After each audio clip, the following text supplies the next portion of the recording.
Yo, what's going on, Latin Wealth family? Welcome back to another episode to Wealth Wednesday. Very excited about today's conversation because as we end the year, we're going to be talking about the influence of AI, fintech in Latin America.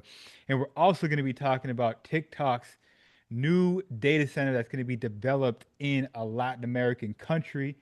This is going to be a $38 billion project, and stay tuned for the full episode to figure out where exactly it's going to be in Latin America. So, a lot to discuss today. Very excited about these conversations. Anytime we talk about tech, AI, all this stuff, like this is very intriguing for me. So, with that being said, Jeremiah, my brother, how are you doing? How's the weather in Puerto Rico around this time of the year? I know out here, man, it's dropping down to the 40s, man. I got the hoodie on, I got the PR hat on, so I'm kind of in between. How are you feeling? Man, the weather's always great. Obviously, we're getting outside of hurricane season, and so now this is the time that you get to enjoy being in a tropical climate, right? Yeah, I don't got to deal with the 40s, no shade, but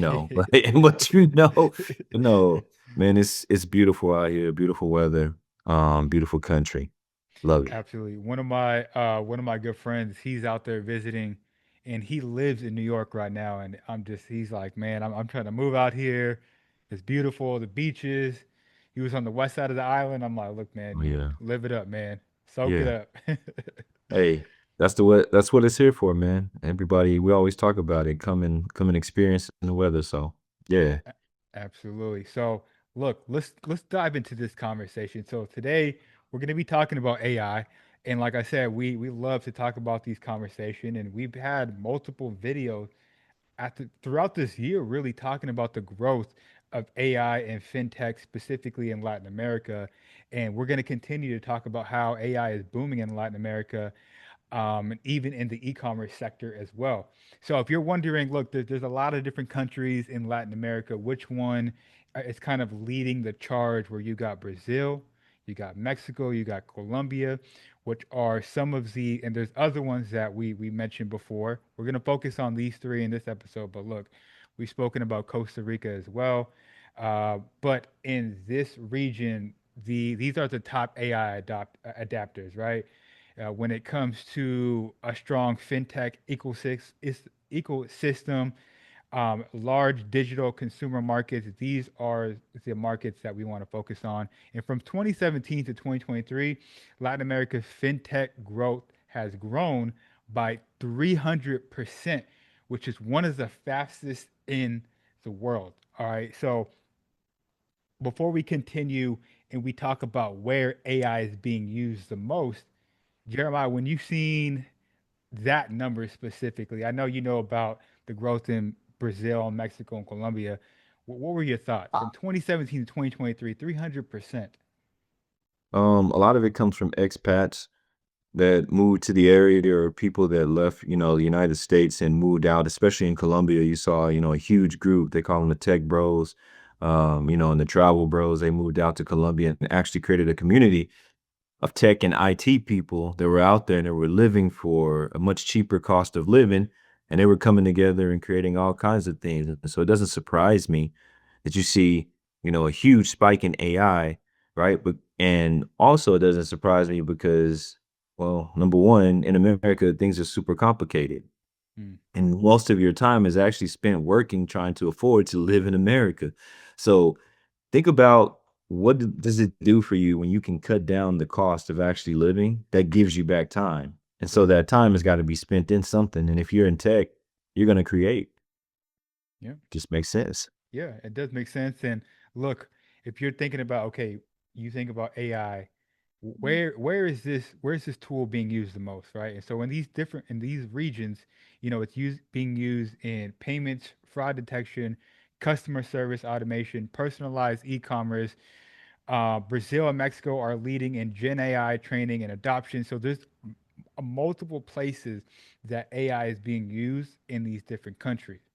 Now, with that being said, it can't always be all sunshines and rainbows. They do have some barriers and some challenges and whatnot, uh, such as talent gap, the infrastructure, and some really the talent shortage is huge. And this was crazy. This blew my mind. So 40% of companies say they lack the AI skills needed to scale. 60% identify AI training as their number one need. 60 this to me this is crazy. 60% of these companies say, "Yo, we need AI training. This is our number one need. We need our people, our talent to increase their knowledge. This is our number one need." And yeah, when you've seen that, I know you mentioned before we hit record, you're like, "Yo, we've been talking about engineering, how important it is." But when you really think about it, here in America, we're still slow to adapt, right? If you took an actual poll now, a lot of people are gonna have ChatGPT, but actually, like, the work or working with AI, like, in their business, is that's a part of their business model? I think you're still seeing, a slack or a lag here in the United States, and we For have sure. access to everything. We have the infrastructure, right? We have the actual grid system. We have, fiber optic cable lines to do for our internet. So we have all the things that you would need to actually be successful, in that aspect, but we're still lagging. So imagine a country that's still Yeah. developing or trying to get to the place that we were maybe 40, 50 years ago. You're going to see a lot of barriers. We always talk about Puerto Rico and our energy grid. And so these other Latin American countries, they have those issues as well because they haven't had the infrastructure. And if they did, it's only in metropolitan areas and big cities, right? Where a lot of people visit and where tourists come. And so those areas were developed to make sure that you had, everything that was necessary for the tourists to feel comfortable. I would also say, as you really sit and think about it, the opportunities inside of these countries are in the rural areas because you're going Hmm. to have much cheaper cost of land, right? The sun is obviously super plentiful in the subtropic and in the tropic zone and around the equator. There's a bunch of sun. And so you're going to have easy access to solar power, wind as well. And so these things are opportunities for people that are in those zones and in those rural areas because you get outside the city, you want cheaper land, and there's a big opportunity for people to start building and data centers and all of these things that's necessary to have AI be successful in those countries. Yeah, and we're definitely going to speak about data centers uh, in the second half of this conversation. But what's interesting that you brought up is like, yo, not only in Latin America are people struggling to learn about AI, but even in America, right, where we have everything, we have access to everything, we have really no excuse. Uh, we you still, if you have a conversation at a coffee shop, I would say 8 times out of 10, they would hear about ChatGPT, but they don't fully know how to use it. Maybe they don't know about all these other platforms, and they're not totally familiar with it. They've definitely heard about it, but there's still, my point is, there's still a huge group of people that don't fully understand or know how to use AI at a simple level. And that's very rudimentary as we actually are talking about. I know we're probably going to mention it toward the end of the show, but I mean, as we were having that conversation earlier before we press record about our school group, and we were Hmm. talking about that, Yep. um, obviously, this is one of the things that we got to do. And you were telling me, some possible guest features that we could have on that AI actual conversation. But this is a major conversation, whether it's investing in AI, understanding the fundamentals, understanding the actual structure, like how things go from step one all the way, Jensen Hung, what did he say? He said that there's 5 levels, right? There's 5 layers to AI. And so he actually mentioned those layers, and it's understanding each one of those layers and how it can be used in the area where you're at. And so a lot of people um, are afraid, and we've talked about several times AI, right? And the negative image that it gets or the negative narrative that comes with it, that it's going to replace all humans, totally take their jobs. We've seen a Hmm. lot of jobs that are cut, right? But we've Yep. also seen a massive amount of employment and actual growth in the sector of AI. So if you Hmm. can get in that sector and learn how to work it, right? Maybe not the jobs you had, but jobs are just transitioning. No different than manufacturing, right? During the Industrial Revolution, beginning of the 1900s, there were a bunch of plants in the United States. Now we don't have a lot of those factories and plants, right? Now we've moved over into technological stuff. So it's the same way. The jobs that you had, you have to adapt, right? They're gonna change and they're gonna convert into something that's different. So Something people to think about. I mean, yeah, what I was look, and we bring up these stories. Let me see if I can share my screen real quick. This is something that came out, I would say, I don't know, maybe a month ago, maybe July 1st. This article came out. Before I share my screen, actually, let me just go ahead and share it. We go over these topics and we have these conversations not to scare people or fearmonger by any means. There's opportunities when we talk about these different subjects and topics, right? As I said, 60% of these companies, their number one need is AI training. And so, to Jeremiah's point, this article came out a while back. It just clicked in my mind, but here's what Mark Zuckerberg is offering top AI talent. So, yes, there's different jobs that are being cut. I don't have access to this, but some of these jobs that Meta is offering, they're seven-figure jobs. They're starting at seven figures. So, um, Seven I, figure I signing bonuses, by the yeah, way. yep. So that's, I mean, that's why I brought it up to Jeremiah. Great point. Like, look, there's opportunity elsewhere. Yeah, this is, and obviously this is probably a very very high level, but Meta's $100 million signing bonus for OpenAI staffs. Now, I want you to think about your value. You have your value to a company, obviously, right? And it's a massive amount of income. But you could pay me a 15 million, $20 million signing bonus. And if I lived in Colombia, that's probably worth like 2 or 300 million, right? So Bro, you got to think about the overall skills. If you have these skill sets and you're building yourself up to have these things and you've learned all the skills that's necessary in AI, you can actually go and write your own check. You can go through companies in these various different, countries that we're speaking about and actually interview them. People say I'm going to an interview, but they're looking for you. They want expats to come and help them build out their programs, and make it credible. So just a I love thought. I love that, and I think it's important for people that are listening that you may think, man, that sounds far fetched, that sounds crazy. Mm. It's not so crazy. This is going to be something that becomes a lot more normalized. And at the end of the day, why not you? Why can't that be you?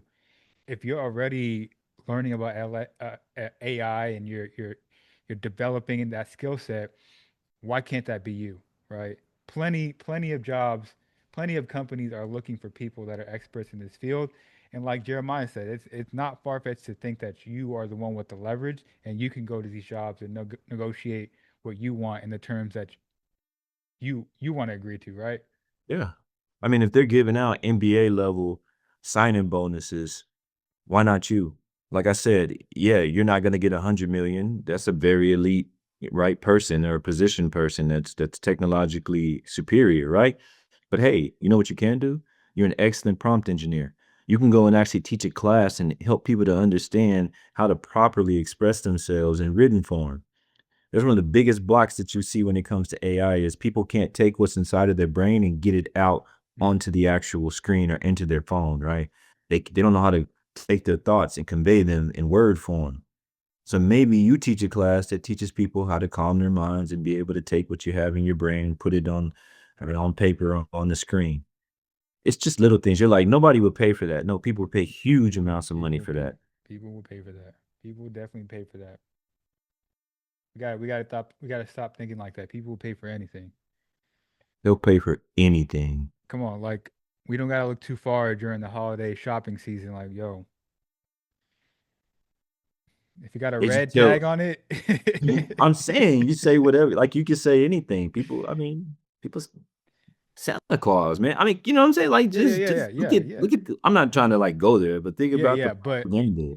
Like, at the but your point is like, yo, what you are offering is of again. I don't want to go there either. If not, Santa Claus is. I'm not trying to say he's not of value, but the skill set you offering is of value.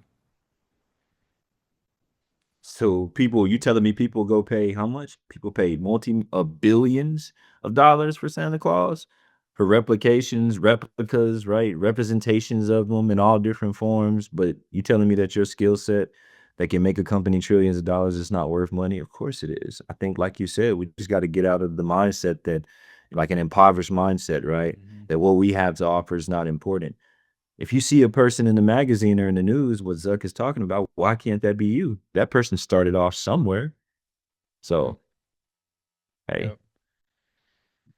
Hey, speaking about big money, $38 billion double you data build. center is coming to South America. Specifically, TikTok will build its first Latin America data center in Brazil near the coast, all right, near the northern coast of Brazil. The total investment is going to be $38 billion, and the launch date is going to be 2027. And look, Jeremiah said it himself at the beginning of the episode, talking about renewable energy, solar power. The data center is going to be 100% renewable wind energy. So, pretty amazing. Jeremiah, what were your initial thoughts when you seen this come out? Um, number one, y'all, you guys know I go so deep into stuff. But no, I know you're gonna go deep, and I want to go. I want to go there because Brazil's in a very, very interesting position. Like Yeah. they, I saw this and I said, well, so number one was the person or the company that's coming in. We talked about, I don't know, 4 or 5 episodes ago, kind of like this extreme right wave that's moving through South Mhm, America, right? Through the presidents. We saw Bolivia, we saw Brazil, right? We're seeing all these different countries and it's far right, right? And so I'm saying that to say it's very strange that America now owns, we basically took the tech bros and put 2 or 3 of them in ownership of TikTok, right? To make sure mhm. that it stays in America. That was the agreement. So now American companies own TikTok. So what are we doing? Now we take those companies, we take that and we go insert it into Brazil. Mhm. But that would never have like this deal would never have occurred if the president wasn't who the president like if this wave didn't move through. And so like I said, when I sat and I thought about it, I was like, man, this is super important. This is really great for Brazil. I was like, man, this is going to help their economy because their surplus, they're starting to look more like America day by day, right? Mhm. Um, I was like, okay, that's positive. But then I also thought about, man, TikTok was just purchased by this group, you know, and then we're inserting that into Brazil. So we're basically using that as a ploy to go and run Brazil's Mhm. not only their social media, but also run their economy because we know AI runs the economy currently in America. So we're trying to go and make that the same fact, but control that fact in Brazil. Yeah. I think a lot of people say I'm reaching, but I think that's exactly what's happening. Yeah, and I think no, I like that you brought that up. And to your point, the benefits to Brazil, this can bring about 4,000 jobs to Brazil, which is a massive number. And I thought this was interesting because if you go ahead and dig deeper into the article, China is Brazil's number one trading partner. Number two is the United States. So what was also interesting is they're always looking for Chinese investments, and before this deal happened or before it was announced, I believe they Brazil has spoken to Donald Trump multiple times, and I think they said that he's spoken to him the day before. So it's interesting. I say that to say it's interesting to see how Brazil is kind of in the middle, trying to have a good relationship with China, United States, trying to just fit in where they can and whatnot, and they are benefiting from it. I mean, they're part of BRICS nation, right? Yeah. So what do you do? The thing about it is BRICS, people say it's super negative, but it's super negative based upon the administration that's currently in right now. I don't think BRICS would have been viewed as so negative, or the narrative would have been different if you have a different president. Not to say that's wrong or right, I have whatever, not trying to get political. But we do see Brazil being able to play both sides because of their strategic position in South America.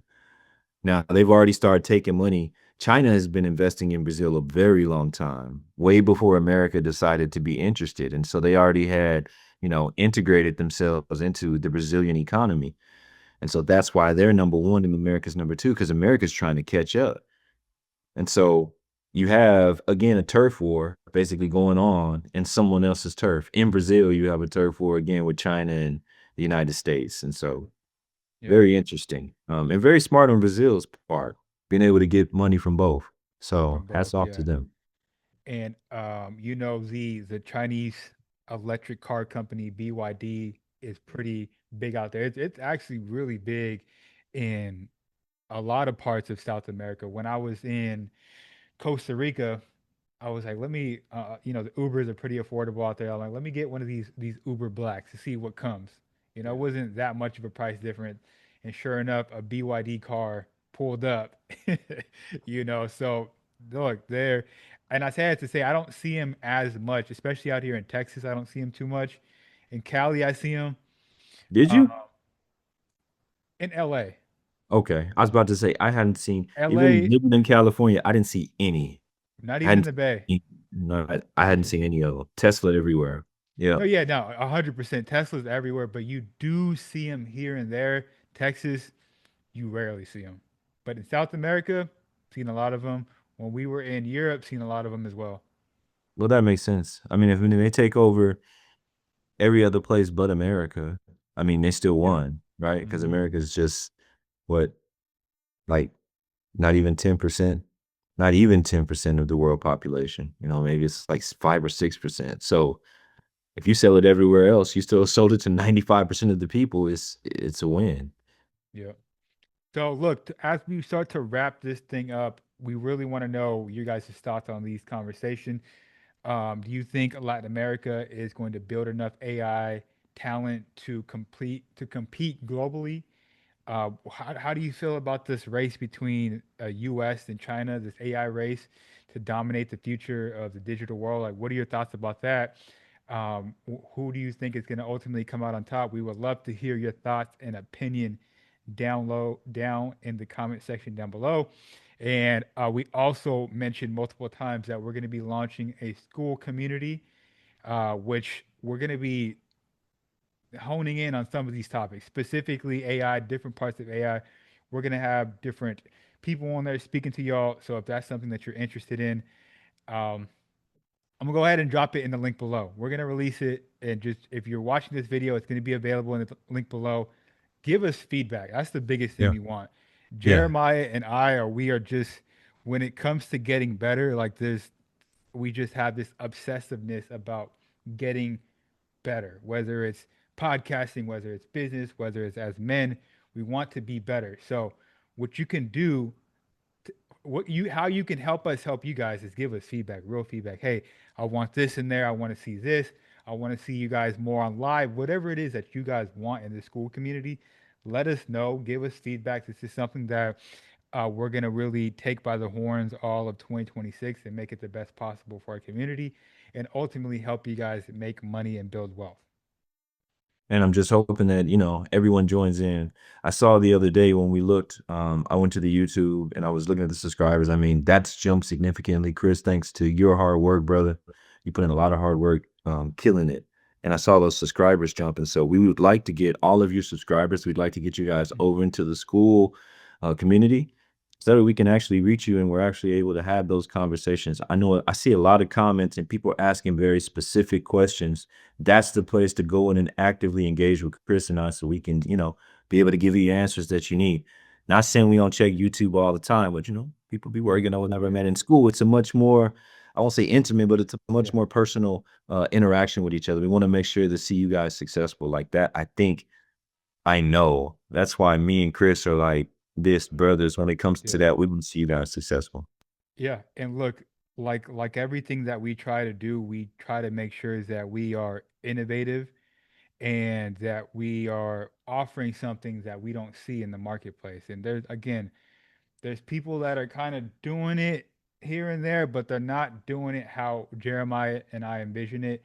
And for us to get there, we want to get you guys in there and get your guys' feedback so we can get to that mountain point.